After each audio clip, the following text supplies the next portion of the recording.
Hello student, good morning to all. हम पढ़ रहे हैं प्राणियों में संरचनात्मक संगठन, स्ट्रक्चरल ऑर्गेनाइजेशन इन एनिमल्स। इसके अंतर्गत हम आज पढ़ेंगे तंत्रिका ऊतक के बारे में, नर्वस टिश्यूज के बारे में। तंत्रिका ऊतक तंत्रिका कोशिका यानी नर्व सेल या न्यूरॉन का बना होता है। तंत्रिका ऊतक की जो एक कोशिका होती है उसे कहते हैं न्यूरॉन, और ये बहुत सारे न्यूरॉन से मिलकर तंत्रिका ऊतक बनाते हैं और इस प्रकार तंत्रिका ऊतक मिलकर तंत्रिका तंत्र बनाते हैं। ये जो है न्यूरॉन, ये तंत्र की संरचनात्मक और क्रियात्मक इकाई होती है। जैसे एक ऊतक में एक कोशिका संरचनात्मक और क्रियात्मक इकाई होती है, उसी प्रकार तंत्रिका तंत्र में तंत्रिका का एक कोशिका यानी न्यूरॉन जो है वो संरचनात्मक और क्रियात्मक इकाई होती है और शरीर की विभिन्न क्रियाओं का नियंत्रण करती है। विभिन्न क्रिया मतलब सभी प्रकार की क्रियाओं का नियंत्रण तंत्रिका ऊतक के द्वारा या तंत्रिका कोशिका के द्वारा या न्यूरॉन के द्वारा कहना चाहिए होता है। इन कार्यों में क्या क्या है, जैसे कि ताप का जितनी भी संवेदनाएं हैं हमको, ताप, दाब, ठंड, गर्मी, ये सब तंत्रिका कोशिका के द्वारा ही होता है। एक न्यूरॉन के द्वारा ही एक्सेप्ट किया जाता है। पीड़ा, दर्द, है ना, बॉडी का मूवमेंट, इंटरनल बॉडी का जो क्रियाविधि है, पाचन होना, भूख लगना, आपका हार्ट बीट होना, लंग्स की क्रिया, हमारा चलना फिरना, ये सभी तंत्रिका कोशिकाओं के द्वारा ही होता है। तब तंत्रिका कोशिका के दो भाग होते हैं, साइटोन यानी सेल बॉडी। यहाँ पे जैसे कि हम देख पा रहे हैं, ये जो है इसकी मुख्य बॉडी है, सेल बॉडी है, और तंत्रिका प्रवर्ध, ये जो इसकी शाखाएं निकली होती है उन्हें कहते हैं सेल प्रोसेस या तंत्रिका प्रवर्ध। तब तंत्रिका कोशिका दो प्रकार की होती है। प्रतानिकाएं, ये साइटोन से निकलने के बाद शाखित हो जाती है, और दूसरा है अक्षतंतु, एक्सॉन, है ना, ये जो है प्रत्यानिकाएं या डेंड्रॉन और डेंड्राइट्स कहलाती हैं। यहाँ से निकलने के बाद ये शाखित हो जाती हैं, फिर से बहुत सारी शाखाएं में बन जाती है। इस तंत्रिका में हम देख रहे हैं 1, 2, 3, 4, 5, 6, 7 और ये 8 है ना, मुख्य रूप से। तो जरूरी नहीं कि सब में इतना हो, किसी में 1, किसी में 2, किसी में 1, 2 से ज्यादा होता है। दूसरा है अक्षतंतु यानी एक्सॉन। ये जो हम देख रहे हैं, एक इसका जो डेंड्राइट है वो मोटा और लंबा होता है, इसे कहते हैं अक्षतंतु, और यह जो है वो दूसरा तंत्रिका कोशिका से जुड़ा हुआ रहता है। ये साइटोन से निकला हुआ तंत्रिका तंतु यानी नर्वस फाइबर है, मोटा लंबा होता है, और इसकी मोटाई जो है वो पूरी लंबाई में एक समान होती है। तंत्रिका कोशिका एक ध्रुवी, द्विध्रुवी या बहुध्रुवी हो सकती है, मतलब इसमें से एक शाखा निकली हो सकती है, 2 शाखा निकली हो सकती है, या फिर बहुत सारी शाखाएं या डेंड्रॉन या डेंड्राइट्स निकला हुआ हो सकता है। एक ध्रुवी तंत्रिका कोशिका, इसमें केवल एक ही प्रवर्ध होता है और यह प्रवर्ध 2 भागों में विभाजित हो जाता है। एक शाखा किसी रचना में तथा दूसरी केंद्रीय तंत्रिका में चली जाती है। ये प्रमस्थित गुच्छिकाओं, सेरेब्रो स्पाइनल गैंग्लियन और भ्रूण या एम्ब्रियो में पाया जाता है। इसमें केवल एक ही शाखा होता है। द्विध्रुवी तंत्रिका कोशिका, बाइपोलर नर्व सेल, इसमें एक एक्सॉन और एक डेंड्राइट्स पाया जाता है, एक मुख्य शाखा और एक डेंड्राइट्स। ये आंख की रेटिना में, कान की कॉक्लिया में और घ्राण एपिथेलियम में पाए जाते हैं। घ्राण यानी नाक, है ना, सूंघने के लिए जो होता है। बहुध्रुवी तंत्रिका कोशिका, मल्टीपोलर नर्व सेल्स, इसमें बहुत सारे प्रवर्ध होते हैं, बहुत सारी शाखाएं, बहुत सारे डेंड्राइट्स होते हैं। इनमें एक जो है वो मोटा होता है और अक्षतंतु यानी एक्सॉन बनाता है, और अनेक डेंड्राइट्स पाए जाते हैं। तंत्रिकाक्ष यानी अपने अधिकांश भाग में एक श्वेत अकोश की मोटे आवरण के द्वारा आवृत रहते हैं। इसका जो एक्सॉन तंतु है वह जो है मोटे आवरण के द्वारा आवृत रहते हैं, जिसे मेडुलरी सीथ कहा जाता है।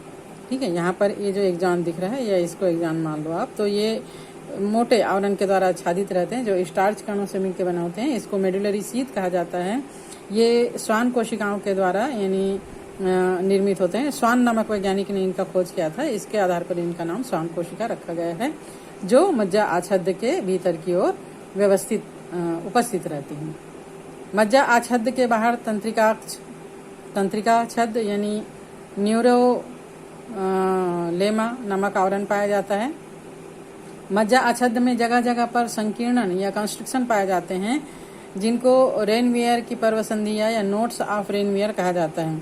ये जो हमें एग्जाम दिख रहे हैं और इसका जो ये आच्छाद है वो कहीं कहीं पर टूटा हुआ रहता है, और इन टूटे हुए भागों को रेनवियर की गांठ या नोट्स ऑफ रेनवियर कहा जाता है। दो पर्वसंधियों के बीच वाले भाग को पर्व या नोट कहते हैं। और तंत्रिकाक्ष में कहीं कहीं पर पार्श्व शाखाएं भी उपस्थित रहती है, जैसे ये एग्जाम निकला है, यहाँ से कोई कभी कभी एक शाखा भी निकली होती है, और इस शाखा को कोलेटरल फाइबर्स या समपार्श्विक तंतु कहा जाता है। अपने दूरस्थ सिरे पर तंत्रिकाक्ष शाखित हो जाता है। प्रत्येक शाखा के अंतिम सिरे पर बटन यानी टर्मिनल बटन पाए जाते हैं, और यही टर्मिनल बटन जो है वो दूसरे तंत्रिका तंतु से के डेंड्राइट से जुड़े हुए रहते हैं। ये टोटली टाइटली जुड़े हुए नहीं रहते हैं, थोड़ा सा दूरी इनके बीच में रहती है, स्पेस रहता है, और उस स्पेस में रासायनिक पदार्थ भरे रहते हैं। इस प्रकार का जो बंधन होता है, जोड़ होता है, इसको सिनॉप्टिक बॉन्ड कहा जाता है। तंत्रिका ऊतक का जो कार्य है, ये ऊतक प्रेरणाओं का संवहन करता है। प्रेरणा मीन्स जो भी हमको होता है ना, पीन चुभने पर दर्द होना, बाहर की गर्मी ठंडी महसूस होना, इसे उपसंवाहक अंग या प्रतिक्रिया अंग कहते हैं। ये ऊतक शरीर के विभिन्न अंगों के साथ पारस्परिक समन्वय स्थापित करता है। जैसे भूख लगी तो डाइजेस्टिव सिस्टम में हमको एहसास हो जाता है, हम भोजन करते हैं तो उसका पाचन होता है, हार्ट बीट होता है, पूरे बॉडी में ब्लड का सर्कुलेशन किया जाता है, ऑक्सीजन की कमी को पूरा करने के लिए श्वसन लिया जाता है। इन सारे कार्यों का नियंत्रण इन तंत्रिका कोशिकाओं के द्वारा इन अंगों को चलाने का, संचालित करने का कार्य किया जाता है। नेक्स्ट हम पढ़ते हैं अंग एवं अंग तंत्र, ऑर्गन एंड ऑर्गन सिस्टम क्या होता है। तो बहुकोशिकीय प्राणियों में कई ऊतक मिलकर एक साथ मिल जाते हैं और ऑर्गन का निर्माण करते हैं। एक कोशिकीय प्राणी अगर हम देखें तो उस एक कोशिका के अंदर ही सारी जैविक क्रियाएं, भोजन ग्रहण करना, पाचन, पोषण, उत्सर्जन, प्रचलन, रिप्रोडक्शन सब होता है। लेकिन जैसे जैसे जीव जो है बहुकोशिकीय होते जाता है तो कार्यों का विभाजन हो जाता है कि इस अंग को ये कार्य करना है, इस अंग को ये कार्य करना है। इस प्रकार कार्य के आधार पर अंगों का विभाजन हो जाता है, और इस अंग के जो ऊतक होते हैं या कोशिकाएं होती हैं उस कार्य को करने के लिए विशिष्टीकृत हो जाती है। फॉर एग्जाम्पल के लिए हमारे डाइजेस्टिव सिस्टम के द्वारा जो हम भोजन ग्रहण करते हैं उसका डाइजेशन होता है, तो हमारे डाइजेस्टिव सिस्टम की जो कोशिकाएं होती हैं वो मिलकर जो ऊतक बनाती हैं, वे ऊतक डाइजेशन के कार्य को करने के लिए स्पेसिफाइड होती है। लंग्स के द्वारा श्वसन का काम किया जाता है, तो श्वसन के कार्य को करने के लिए वहाँ की कोशिकाएं मिलकर ऊतक का निर्माण करती है, और वे श्वसन के कार्य को संपादित करने के लिए स्पेसिफाइड हो जाती हैं। इस प्रकार कई अंग एक साथ मिलकर एक विशिष्ट क्रिया का संपादन करते हैं, जिसे अंग तंत्र या ऑर्गन सिस्टम कहते हैं। फॉर एग्जांपल के लिए अगर आप डाइजेस्टिव सिस्टम का देखो तो डाइजेस्टिव सिस्टम में हमने पढ़ा था माउथ, जिसके द्वारा भोजन को चबाया जाता है, इसोफेगस जो भोजन नली जिससे भोजन आगे बढ़ता है, स्टमक जिसमें भोजन का पाचन होता है, स्मॉल इंटेस्टाइन जिसमें भोजन का अवशोषण होता है, और लार्ज इंटेस्टाइन जिसके द्वारा भोजन का उत्सर्जन होता है। ये पूरे मिलकर डाइजेस्टिव सिस्टम यानी ऑर्गन सिस्टम का निर्माण करते हैं। ठीक है, तो इस प्रकार यकृत और अग्नाशय जो है वो इस कार्य में सहायता करते हैं। इसी प्रकार श्वास नली, फेफड़े आदि अंग मिलकर श्वसन तंत्र का निर्माण कर देते हैं। धमनी और शिराएं मिलकर और हृदय मिलकर रुधिर वाहिनी तंत्र या blood vascular system, circulatory system का निर्माण कर देते हैं। Kidney, ureter, urinary bladder, urethra, ये सब मिलकर यूरिनरी सिस्टम का या एक्सक्रीटरी सिस्टम का निर्माण कर देते हैं। एवं वृषण और उससे संबंधित नलिकाएं, अंडाशय और उससे संबंध जितनी भी नलिकाएं हैं, ट्यूब्यूल्स हैं, ग्लैंड्स हैं, वो सभी मिलकर रिप्रोडक्टिव सिस्टम का निर्माण करते हैं। इस प्रकार अंग तंत्र का निर्माण हो जाता है। और अंग एवं अंग तंत्र की जटिलता जो है वो डिस्क्राइबल ट्रेंड प्रवृत्ति को प्रदर्शित करती है। इस प्रवृत्ति को विकासी प्रवृत्ति यानी इवोल्यूशनरी ट्रेंड कहते हैं। जैसे फॉर एग्जांपल के लिए जितने भी प्रोटोजोआस है वो एक कोश की थे, फिर पोरीफेरा वो बहुकोश के हुए पर उनमें कार्य का विभाजन करने वाले अंग नहीं थे।